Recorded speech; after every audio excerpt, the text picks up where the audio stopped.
nagsabi na ako kay Ma'am Christy na gusto ko nang sumuko. Gusto ko nang sukuan si Sophie. Kasi nga nagiging ano na siya, hindi na siya okay sa school. Hindi na siya okay sa school.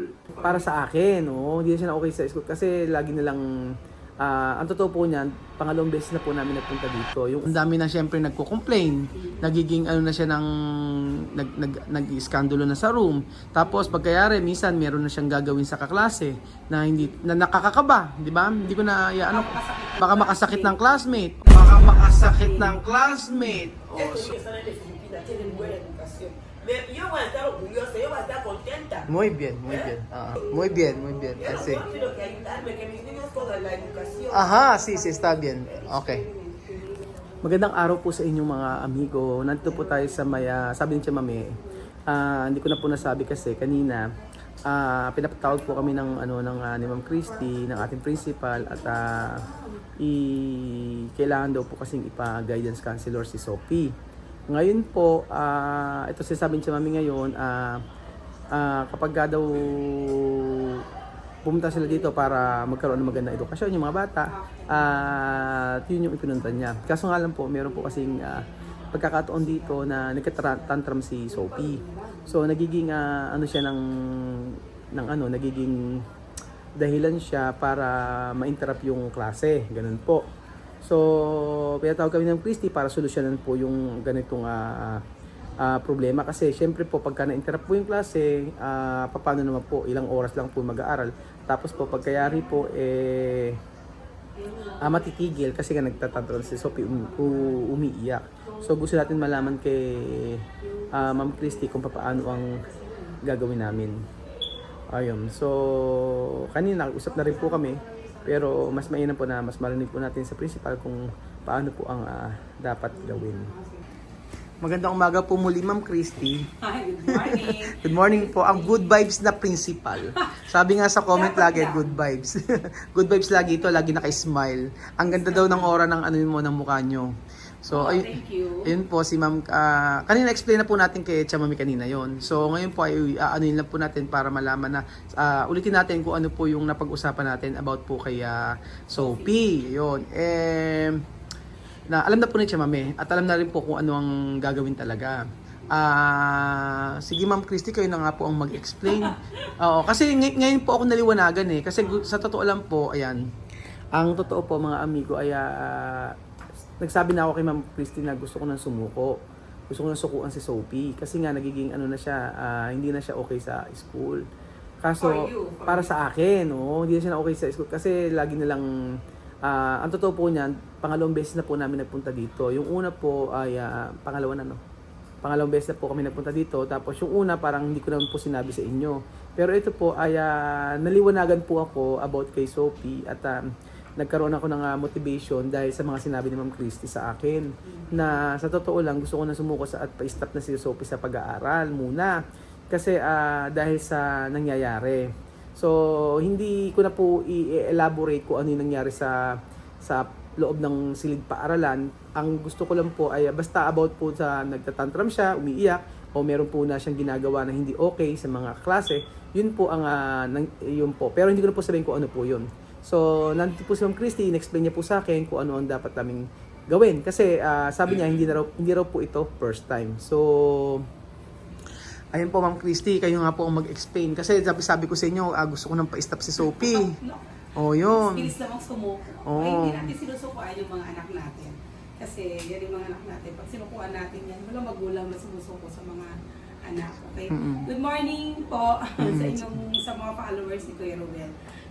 Nandito po kami ulit, tinatawag natin sila Kuya Ruel, si Tia Mami, dahil may mga cases ng na nangyayari sa loob ng classroom with regards to Sophie's behavior.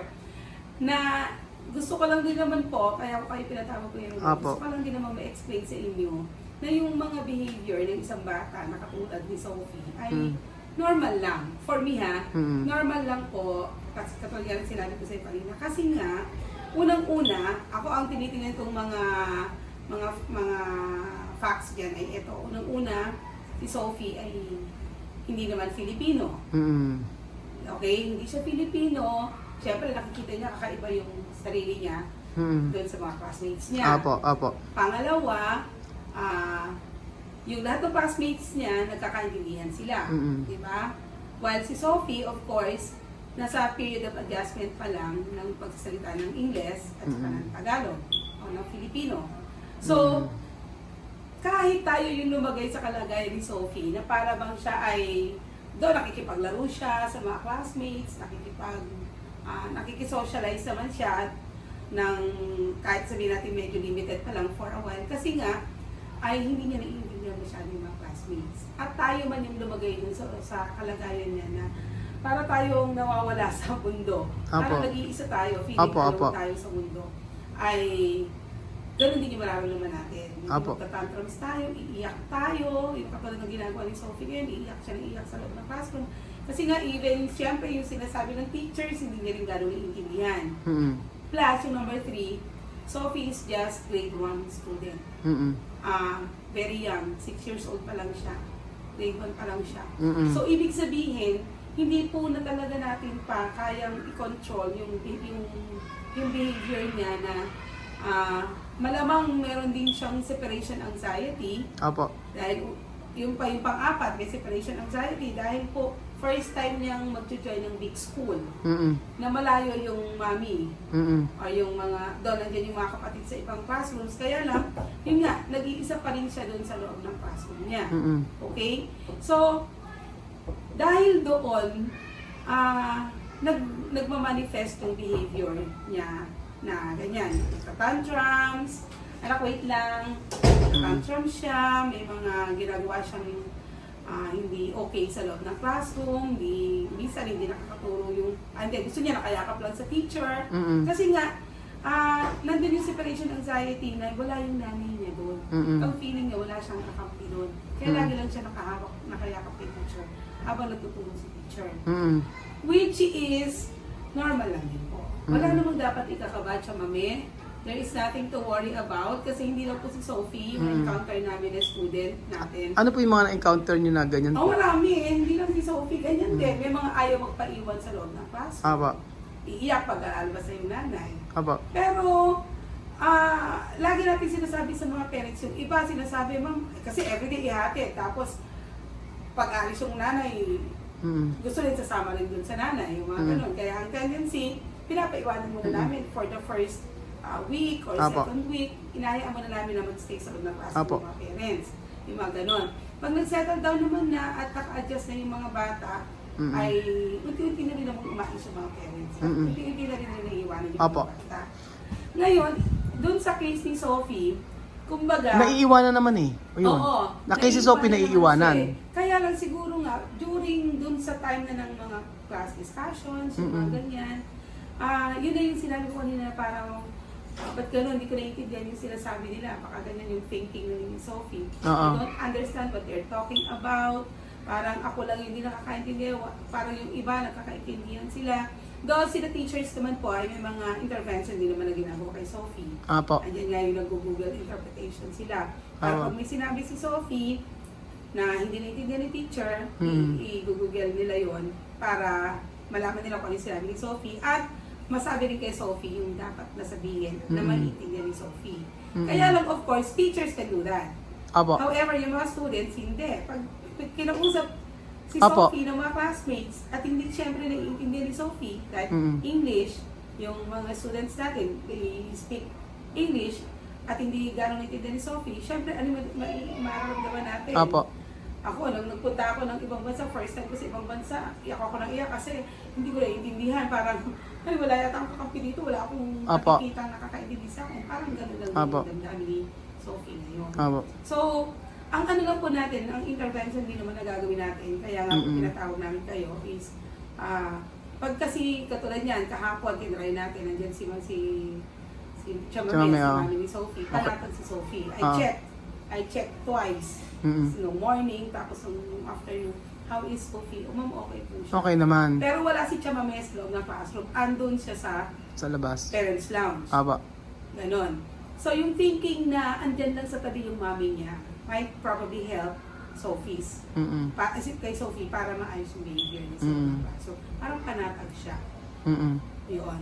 Yun lang naman po yung aming nakikita muna na dapat natin gawing intervention. Ganon. So, kaya nga sabi ko, especially yung Monday. Okay, Kasi sasamahan. dalawang araw na wala silang pasok. Opo. So, naglaro yan, nanibago yan, kasama niya yung mga kapatid niya, yung parents niya. Okay, pagpasok ng Monday, ayun na naman, isa na naman siya dun sa loob. Opo. Diba? Opo. Andun yung mga classmates, may mga friends na rin naman siya, kaya lang, I think that's not yet enough adjustment. Opo. Kaya huwag tayong mag-alala, huwag tayong sumuko. Nasa period of adjustment pa lang, second grading pa lang. Second grading. Yun nga po kasi Ma'am Chrissy, di ba? Hindi pa ganong ano. Baka kasi, ngayon ko lang po kasi inopen to sa mga viewers. Sige, ko na tututok. Ngayon ko lang po kasi inopen sa mga viewers to, so magugulat po sila na baka sabihin na bakit susukuan agad, ganun lang naman nangyari. Pero kasi Ma'am Christy, di ba, hindi lang Nagwo-worry ka lang. nagwo-worry. Ang dami po kasi ng Mga parents. ang dami na syempre nagko-complain. Nagiging ano na siya ng nag-iskandalo na sa room. Tapos pagkayari minsan meron na siyang gagawin sa kaklase na hindi na nakakakaba, di ba? Hindi ko na baka makasakit ng classmate. So ganon. So ako nagwo-worry ako kaya Worry din naman namin yan. Kaya nga po, pinatawag namin kayo para may somebody na mag-a-assist sa kanya. Opo. Pagka na behave siya ng gano'n. Bali, ang sabi niyo po kanina, ang gagawin na lang po natin ay merong magbabantay sa kanya hanggang sa maging okay siya. Yes. Ganun na lang po. Maka-adjust siya. Hanggang sa maka-adjust siya. Opo, marami na po kami mga parents na ganyan. Yun nga, mga Filipino pa rin yun ha. Yung mga bata yun, naiintindihan niya lahat yung classmates niya. And Opo.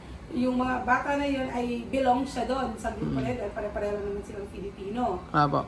May ganun ding situation. May mga nagtatantrums din, may mga Opo. umiiyak din. May mga nagpapalaho ng iyak talaga doon sa loob ng klase. Dahil lalo na pag iiwanan ng classmates. Or kaya pag may hinanap sa gamit at wala din yung gamit niya, iiyak na mag-iiyak. May mga ganyan, napakarami po. Napakarami na nating na-encounter na ganyang problema. And they are just normal. Normal na sa mga maliliit na bata, especially kinder students o kinder pupils, grade 1, grade 2, sa mga primary level. Opo. Normal lang po yan. Pero after, di ba may cases kayo before na ganun, ano po nangyari sa bata na yon? After po mga ilang years, naging okay naman po. Oo! Yung isang mention ko sa iyo, talagang sabi ng parent, ma'am, i-drop ko na po, dumating Yung, sumuko na yung teacher. Hindi. Sumuko na yung Nanay. Yung nanay. Opo. I-drop na daw niya kasi ihatid niya in the morning. Sa bahay daw, opo, mag-school ka ha, o ganyan. Opo, okay. Sa bahay, pagdating dito, yun nga, baka separation anxiety na, may separation anxiety. Binantayan din po. Pag-aalis, iiwanan ng mami, ayaw na uupuan ng mami doon, o di okay siya, lingon lang ng lingon sa mami. Aba. Pagka, lalayo na naman yung mami, iiyak na naman ang iiyak. Pero alam mo, Disney ngayon, lumalaban pa ng kung saan-saan contest yung bata. Na-develop din naman yung self-confidence. Kasi nga bata pa, so we have to understand, bata pa yung mga yan. Yung assistance talaga ng mga parents o nating mga teachers din, kailangan talaga nakafocus. Okay, sige po. And we have to understand their behavior. Yun nga po, Normal po sa kanila. Ayun nga, di ba sinabi ko na nga kay Lenlyn, sabi ko i-stop ko muna si Sophie sa pag-aaral kasi hindi ko na... Kala mo hindi pa mature. Oo, kasi Ma'am Christy, syempre, marami ng nanay na nagko-complain, di ba? May mga nanay na natatakot. Hindi naman marami. Hindi ba marami? Mga 5 lang. May ibig ko, ayoko po kasi dumating sa point, Ma'am Christy, na yung mga nanay matakot na para sa mga anak nila. Yung po kasi yung ano. Dahil nga meron isang scenario doon na nangyari sa loob ng classroom. Kaya naman agad-agad din ang actionan po natin. Of course, hindi natin gustong lumala yung gano'n. Kaya pinatawag na po namin kayo agad. Para nun, makagawa tayo ng intervention doon sa situation. Kasi Ma'am Chrissy, ang hirap po kasi yung nararamdaman ko, hindi ko... nahiya ka lang dito sa mga parents, syempre. Nahiya ako sa mga parents. Tapos, syempre, pag andito kami, mga ganyan. Kaya ganun. Sige po, ganun na lang po siguro. Pababantay na lang po muna natin hanggang sa maging okay si Sophie. Oo, mature po yan. Especially si Sophie, bata pa yan. Madaling maka-adjust yan. Kasi di ba, yung nag-enroll tayo, sabi natin, si Sophie, grade 1 pa lang naman, madali pa mag-adjust yan. Kaya, kumbaga, madali mag-adjust in the sense na dahil bata pa, mabilis pa siyang maka-capture ng mga... Nakakaano naman po siya, pag nagsasalita siya ng Tagalog, sasaltaan siya ng English. Pagka naglalaro sila ni Kian, natututo naman po talaga. Yun lang talaga siguro yung pakikipag-socialize. Kumbaga siguro, baka akala niya kung sa pinanggalingan niya, normal yung mga ganun. Baka ganun. Oo, that's it. Isa Oo. pa yun. Yun nga. Yung, Dahil nga baka sa kanila, pinanggalingan, normal yung ginagawa niya ganun. Pero dito, syempre, hindi naman normal para sa atin. explain her Mm-mm. na doon, kung ganun yung ginagawa nila, kung biruan nila yung mga hampasan na Oo. yung biruan lang sa kanila, dito hindi pwede. Hindi pwedeng ganun. Yun lang, kailangan lang i-explain sa kanya. Bata pa naman si Sophie eh. Madali pa niya matututunan yun. Apo. Mabilis pa niya mag-grasp yung mga learnings na ituturo sa kanya. Sige po, ganun na lang po ang gawin natin. Tapos po, Basta na po, kailangan, yan, ganyan, partner tayo. Apo. So, ano yung nakita namin at iniisip namin na mas makabubuti para kay Sophie, kailangan po, kaisa tayo doon. Kayo din, mag-agree, katulad po niya, nag-agree naman kayo doon sa gagawin natin. ganun na lang po. Okay, Sophie. Apo. Ayun. At least magiging... Tapos, little by little, i-explain na natin Apo. sa kanya. Tapos, yung sinabi ko rin kanina sa iyo, pwedeng may reward din. Apo. Sige, Sophie, if you performed well in school today, pag umuwi ka, you will be given a reward. Mga ganun po. Gusto mo, ay mga ganun. Kasi yung mga bata, medyo ano pa talaga eh, medyo talagang, ano tawag yan? Sinusuhulan. Sinusuhulan pa natin. Para lang, Hindi naman kaya ma-spoiled pag ganun. ay, hindi naman to the extent na ma-expel siya. Kasi makukuha naman niya yung reward pag kami ginawa siyang something. Kumbaga meron siyang ginawang mabuti. O, di para lang yung para lang yung... Para ma-motivate siya, gano'n. Oo. Para Apo. motivation lang. Kasi bata pa yan. Apo. Sa matatanda, hindi no, well, sa akin sa matatanda, okay na rin na hindi. Pero, alam mo, yung pagbibigay po ng reward sa mga bata is really a big factor para ma-motivate sila. Apo. Ganon. Halimbawa, para lang po yung sige, gusto mo bang ma-honor? Hindi mag-aral ka mabuti. Parang ginagawa, ganyan po ginagawa kay Kylie. Ang reward mo, pagka nag-honor ka, ay pagka nag-aral ka mabuti, ang magiging reward mo, honor ka. Honor, yun. Kasi si Kylie po kasi bumaba yung ano niya. Yung grades ko niya kasi okay naman. Mataas honor pa naman si Kylie. Kaya lang sabi ko, sige Kylie, kapag ako mas mataas yung grades mo, meron ka reward sa akin. Oo, yung mga ganon. Kasi, Kasi mag-strive sila eh. Apo. So they are deserving of a reward. Kasi nag-strive naman sila. No, sige po, ganun na lang po. Ang gawin na lang po natin muna ay may pababantayan po muna natin si Sophie. Tapos po, pagkayari po nun, mag-usap-usap na lang po tayo kung paano kung ano na yung development kay Sophie. Kung ano po yung mangyayari. Sige po. So, yun po mga amigo, ano po, siguro, Ma'am Chrissy, siguro okay lang naman ikwento no? Kung ano yung talagang mga nangyari. Pwede ba yun? O wag na? Eh ano ba nangyari? Nag-iiyak lang Oo, si yun. Sophie. Ayun nga, yung nag-iiyak. Nag-iiyak